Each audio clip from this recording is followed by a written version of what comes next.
Hello friends, आप सभी का स्वागत है शिवानी आर्ट क्लासेस में।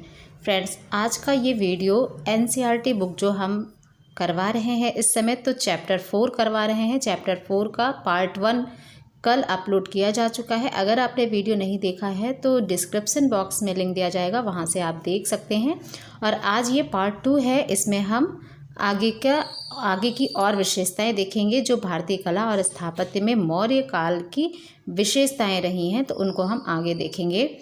और वीडियो को आप पूरा देखिएगा जिससे आप इसको समझ पाएंगे, क्योंकि इसमें चीज़ें डिटेल में समझाई गई हैं जो आपके लिए बहुत ही हेल्पफुल रहेंगी।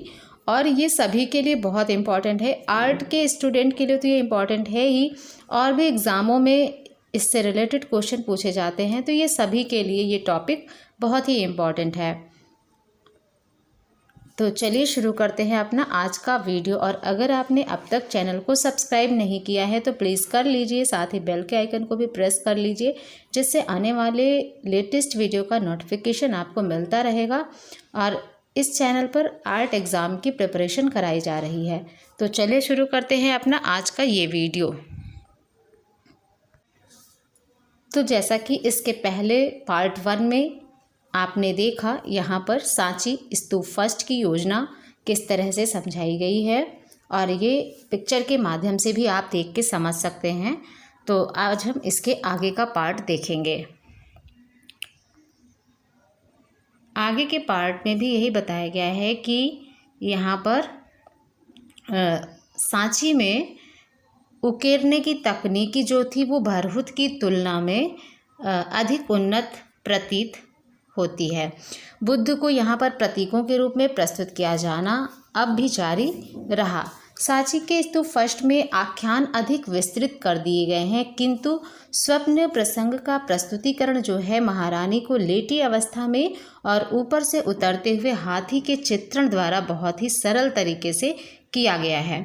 कुछ ऐतिहासिक आख्यानों जैसे कि कुशीनगर की घेराबंदी, बुद्ध का कपिलवस्तु भ्रमण, अशोक द्वारा रामग्राम स्तूप के दर्शन आदि को पर्याप्त विस्तार के साथ प्रस्तुत किया गया है। सांची में मथुरा में पाई गई इस काल की प्रतिमाओं में भी ऐसी ही विशेषताएं पाई जाती हैं। हालांकि उनके रूपाकृतिक यानी अंगों प्रत्यंगों के प्रस्तुतिकरण में कुछ अंतर दिखाई देता है।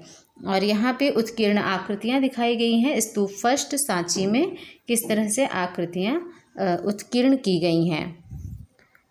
तो आगे बढ़ते हैं। आगे अब हम मथुरा, सारनाथ एवं गांधार की प्रमुख विशेषताओं को देखेंगे। मौर्य काल में जो विशेषताएं थीं, तो ईसा की पहली शताब्दी में और उसके बाद उत्तर भारत में गांधार जो कि अब पाकिस्तान में है, और गांधार, मथुरा, और दक्षिण भारत में, उत्तर भारत में गांधार और मथुरा और दक्षिण भारत में वेंगी, आंध्र प्रदेश कला उत्पादन के महत्वपूर्ण केंद्र बन गए।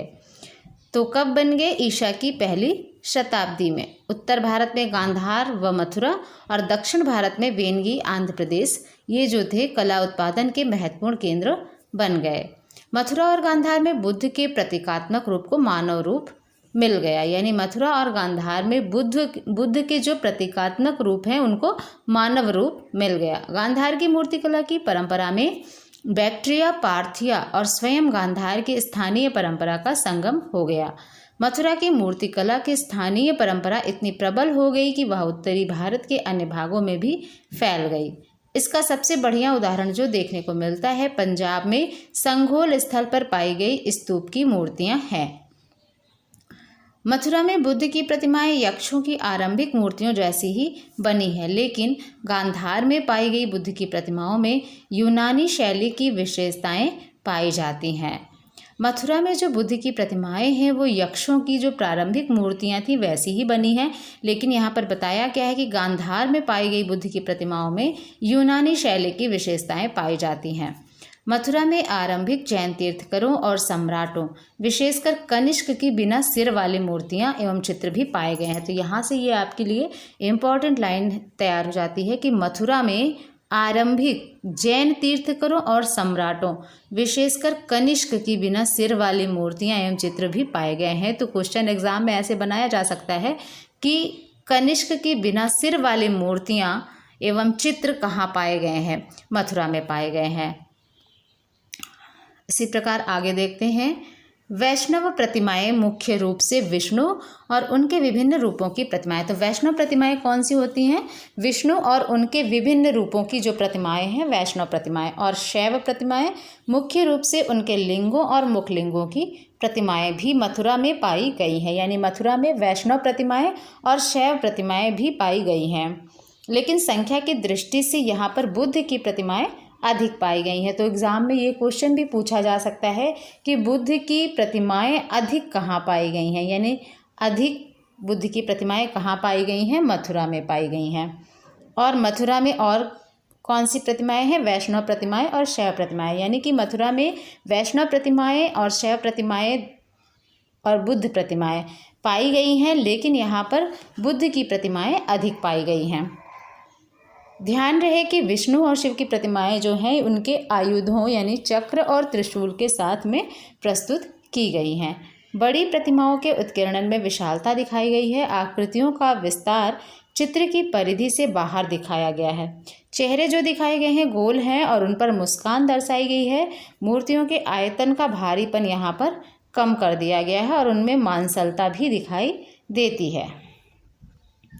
तो इसी प्रकार आगे देखते हैं, शरीर के वस्त्र। अब यहाँ पे वस्त्रों की बात की गई है कि किस तरह से वस्त्र दिखाई देते थे। जो प्रतिमाएं थी, मूर्तियाँ थी, उन पे जो वस्त्र दिखाए गए हैं वो कैसे होते थे।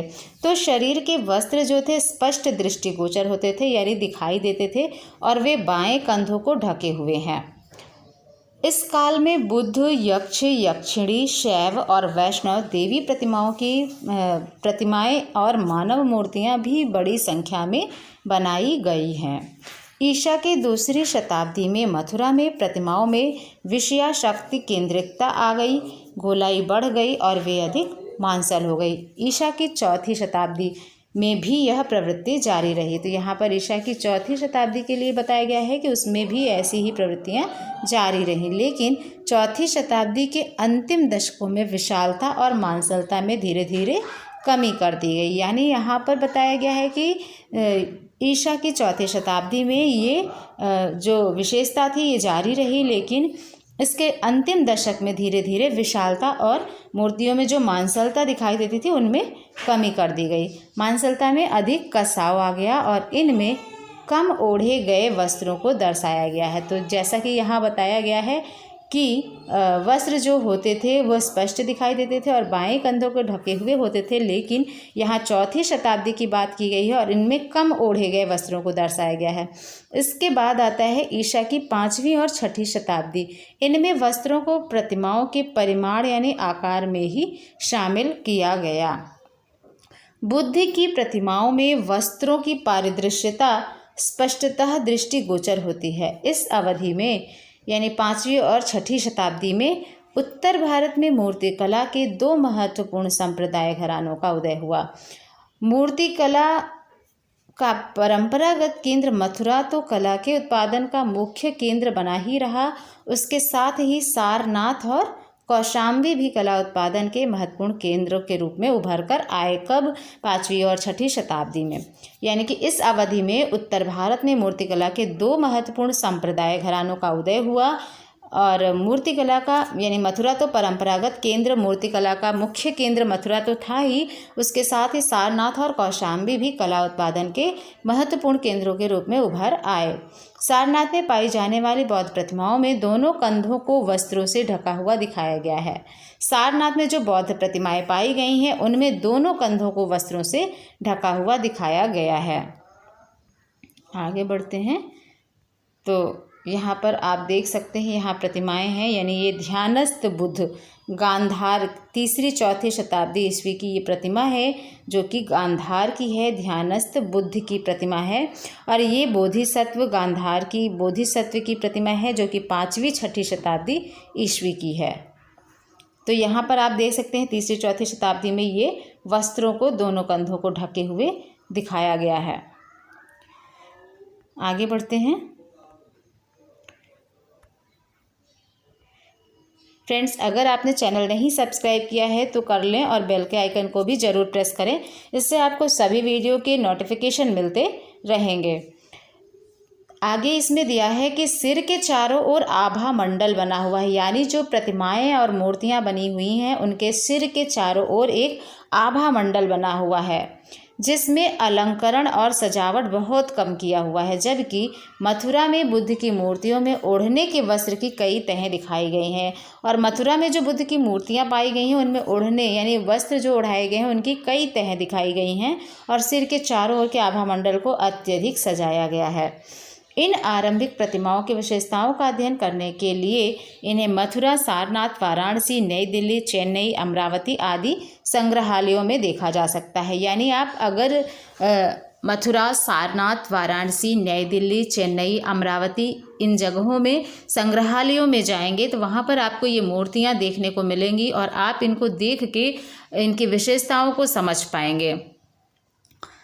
गंगा की घाटी से बाहर के स्थलों पर स्थित कुछ महत्वपूर्ण स्तूपों में से एक गुजरात में देवनिमोरी का स्तूप है। तो देवनिमोरी का स्तूप कहाँ है? ये गुजरात में है, गंगा की घाटी से बाहर के स्थल में स्थित जो कुछ महत्वपूर्ण स्तूप हैं उनमें से एक है गुजरात का देवनिमोरी स्तूप। परवर्ती शताब्दियों में बहुत कम बदलाव आया है, अलबत्ता प्रतिमाएं छरहरे या पतले रूप में दिखाई गई हैं और वस्त्रों की पारदर्शिता प्रमुख सौंदर्यानुभूत बनी रही है। तो यहाँ पर जो प्रतिमाएं दिखाई गई हैं छरहरे या पतले रूप में दिखाई गई हैं और वस्त्रों की पारदर्शिता में भी प्रमुख सौंदर्यानुभूत दिखाई देती है।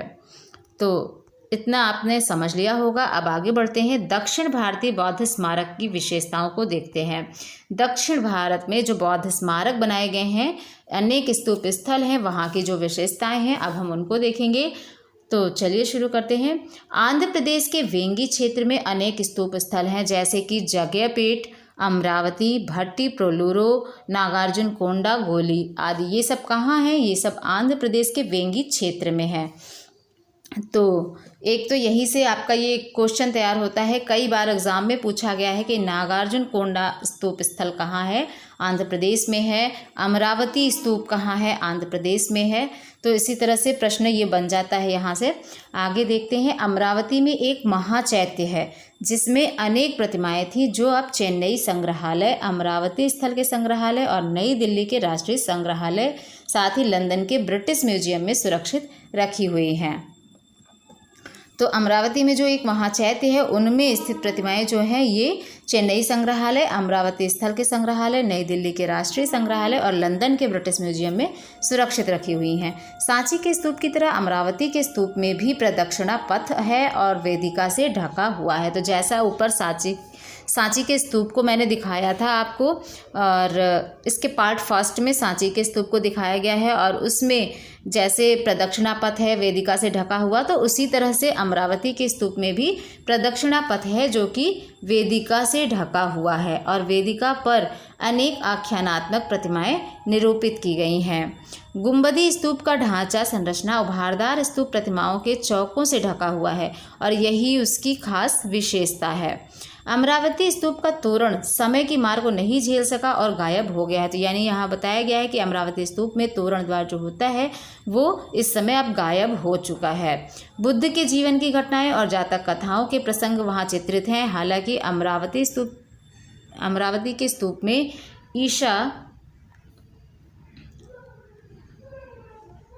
ईसा पूर्व 3 शताब्दियों के निर्माण कार्य दृष्टिगोचर होते हैं। यानी अमरावती के स्तूप में ईसा पूर्व 3 शताब्दियों के निर्माण कार्य वहाँ दिखाई देते हैं, लेकिन इसका सर्वोत्तम विकास सबसे पहले ईसा की पहली और दूसरी शताब्दी में हुआ है। तो 3 शताब्दियों के निर्माण कार्य वहाँ देखने को मिलते हैं, लेकिन जो सर्वोत्तम विकास हुआ है वो ईसा की पहली और दूसरी शताब्दी में हुआ है। सांची की तरह इस स्तूप में भी पहले चरण में बुद्ध की प्रतिमाएं ढोल के चौकों और कई अन्य स्थानों पर उकेरी गई हैं। यानी पहले चरण में केवल बुद्ध की प्रतिमाएं ढोल के चौकों और अन्य कई स्थानों पर उकेरी गई हैं। संयोजन के भीतरी अंतराल में आकृतियों को नाना रूपों, मुद्राओं, आसनों जैसे सामने से, पीछे से, आगे से और एक तरफ से दिखाया गया है। प्रतिमाओं के चेहरों पर तरह तरह के गंभीर हाव भाव देखने को मिलते हैं। आकृतियां पतली हैं, उनमें गति और शरीर में 3 भंगिमाएं त्रिभंग रूप में दिखाई देती हैं। सांची की प्रतिमाओं की तुलना में इन प्रतिमाओं का संयोजन अधिक जटिल है। रैखिकता में लोच आ गया और प्रतिमाओं में दर्शाई गई गतिशीलता निश्चलता को दूर कर देती है। उभारदार प्रतिमाओं यानी धृतियों में 3 आयामी अंतराल को तैयार करने का विचार उभरे हुए आयतन, कोणीय शरीर और जटिल अतिव्याप्ति के रूप में कार्यान्वित किया गया है, किंतु रूप की स्पष्टता पर अधिक ध्यान नहीं दिया गया अमरावती में। भले ही आख्यान में उसका आकार और भूमिका कैसी भी रही हो, आख्यानों का चित्रण बहुतायत से किया गया है। इन आख्यानों में यानी जो वहाँ पर चित्र बनाए गए हैं उनमें बुद्ध के जीवन की घटनाओं और जातक कथाओं के प्रसंगों को प्रस्तुत किया गया है। फिर भी उनमें ऐसे अनेक जातक दृश्य पाए जाते हैं जिनको पूरी तरह पहचाना नहीं जा सका है अभी तक। जन्म की घटना के प्रस्तुतिकरण में वहाँ महारानी मायादेवी को सैया पर लेटे हुए दिखाया गया है। उनके चारों ओर दासियां खड़ी हैं और संयोजन के ऊपरी भाग में एक छोटे से हाथी को दिखाया गया है। यह महारानी मायादेवी के स्वप्न का प्रस्तुतिकरण है। एक अन्य उद्धृति में बुद्ध के जन्म से संबंधित 4 घटनाएं दिखाई गई हैं। इससे यह पता चलता है कि आख्यानों को नाना रूपों में चित्रित किया गया। तो अमरावती में जो स्तूप है उनकी ये विशेषताएं रही हैं। अब आपको ये स्तूप भी दिखाते हैं किस तरह से स्तूप के बाहरी दीवार पर जो उत्कीर्णन है अमरावती में। तो आप देख सकते हैं ये अमरावती के स्तूप में बाहरी दीवार पर जो उत्कीर्णन दिखाए गए हैं, इस तरह से यहाँ बुद्ध के जीवन से संबंधित घटनाओं को दर्शाया गया है। और यहाँ पर ये स्तूप पटल है अमरावती का, जो कि 2वीं शताब्दी ईस्वी का है। ये अमरावती का स्तूप पटल है।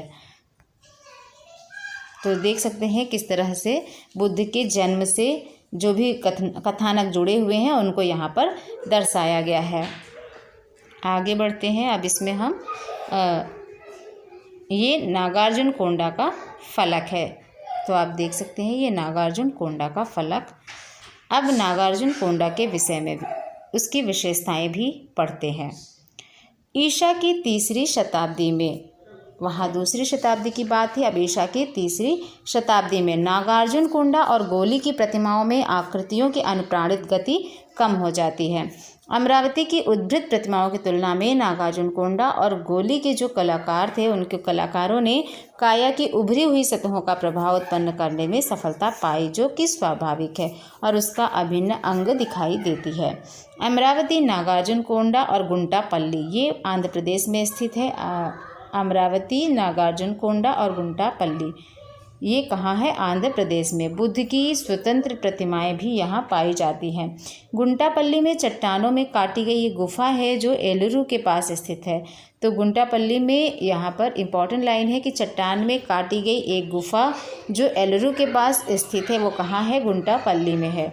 यहाँ छोटे गज पृष्ठीय यानी बहुकोणीय तथा वृत्ताकार चैत्य कक्ष ईसा पूर्व 2री शताब्दी में खोदकर बनाए गए थे। एक अन्य महत्वपूर्ण स्थल जहाँ पर चट्टानों को काटकर स्तूप बनाए गए थे वो कहाँ है? विशाखापट्टनम के पास अनाकपल्ली। विशाखापट्टनम के पास अनाकपल्ली एक स्थल है। तो वहाँ पर चट्टानों को काटकर स्तूप बनाए गए थे।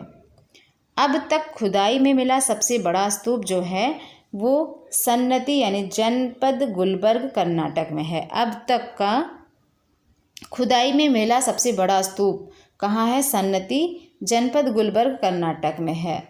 खुदाई में मिला सबसे बड़ा स्तूप। यहाँ एक ऐसा भी स्तूप है जिसे अमरावती के स्तूप की तरह उभारदार प्रतिमाओं से सजाया गया है। बड़ी संख्या में स्तूपों के निर्माण का अर्थ यह नहीं होता कि वहाँ संरचनात्मक मंदिर, विहार या चैत्य नहीं बनाए जाते थे। हमारे पास इस संबंध में साक्ष्य तो है पर कोई संरचनात्मक चैत्य या विहार आज तक बचा नहीं है।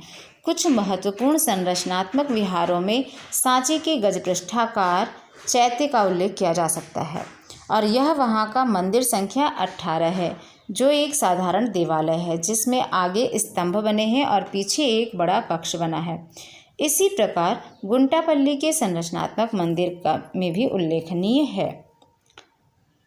तो ठीक है, आगे बढ़ते हैं। बुद्ध की प्रतिमाओं के साथ साथ अन्य बौद्ध प्रतिमाएं जैसे अवलोकितेश्वर, पद्मपाणि, वज्रपाणि, अमिताभ और मैत्रेय जैसे बोधिसत्वों की प्रतिमाएं भी बनाई जाने लगी। यानी बुद्ध की प्रतिमाओं के साथ साथ अन्य बौद्ध प्रतिमाएं जैसे कि अवलोकितेश्वर की, पद्मपाणि, वज्रपाणि, अमिताभ और मैत्रेय जैसी बोधिसत्व की प्रतिमाएं भी बनाई जाने लगी। किंतु बौद्ध धर्म की वज्रयान शाखा के उदय के साथ बोधिसत्वों की कुछ ऐसी प्रतिमाएं भी जोड़ी जाने लगी जिनके द्वारा बौद्ध धर्म के जनहित के धार्मिक सिद्धांतों के प्रचार के लिए कतिपय सद्गुणों यानी कुछ सद्गुणों का मानवीकरण करके प्रतिमा के रूप में प्रस्तुत किया गया है। यहाँ पर बताया गया है कि बौद्ध धर्म की वज्रयान शाखा के उदय के साथ बोधिसत्वों की कुछ ऐसी प्रतिमाएं जोड़ी जाने लगी जिनके द्वारा बौद्ध धर्म के जनहित के धार्मिक सिद्धांतों के जो प्रचार के लिए कुछ सद्गुणों का मानवीकरण करके प्रतिमा के रूप में उसे प्रस्तुत किया गया था। तो फ्रेंड्स, इस वीडियो में बस यहीं तक देखेंगे।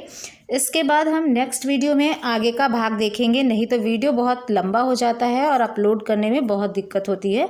तो नेक्स्ट वीडियो में हम पार्ट 3 में आगे देखेंगे, गुफाओं के विषय में देखेंगे, जो भी पश्चिम भारतीय गुफाएं हैं। अगर आपने चैनल को सब्सक्राइब नहीं किया है तो सब्सक्राइब कर ले, साथ ही बेल के आइकन को भी प्रेस कर ले, जिससे आने वाले लेटेस्ट वीडियो का नोटिफिकेशन मिल सके। उम्मीद है आज के वीडियो में आपने सभी स्तूपों से जुड़ी जो जानकारियां थी प्राप्त की। अमरावती का स्तूप, नागार्जुन कोंडा का, और इसी तरह से जो भी स्तूप थे तो उनसे जुड़ी जानकारी आपने देखी। और वीडियो अच्छा लगा है तो वीडियो को लाइक करें, कमेंट बॉक्स में कमेंट करें। इस वीडियो को ज़्यादा से ज़्यादा आप शेयर करें, अपने सभी फ्रेंड्स के पास शेयर करें इसे, जिससे और भी लोगों को ये जानकारी मिलती रहेगी और उनके लिए भी ये वीडियो हेल्पफुल रहेगा। वीडियो के डिस्क्रिप्शन में और भी इम्पॉर्टेंट टॉपिक के लिंक दिए जाते हैं, प्लेलिस्ट का लिंक दिया जाता है, वहाँ से आप डिस्क्रिप्शन बॉक्स चेक ज़रूर किया करें, तो आप वहाँ से वीडियो को देख सकते हैं और आपको हेल्प मिलेगी। चलिए मिलते हैं नेक्स्ट वीडियो में, तब तक के लिए take care and bye bye.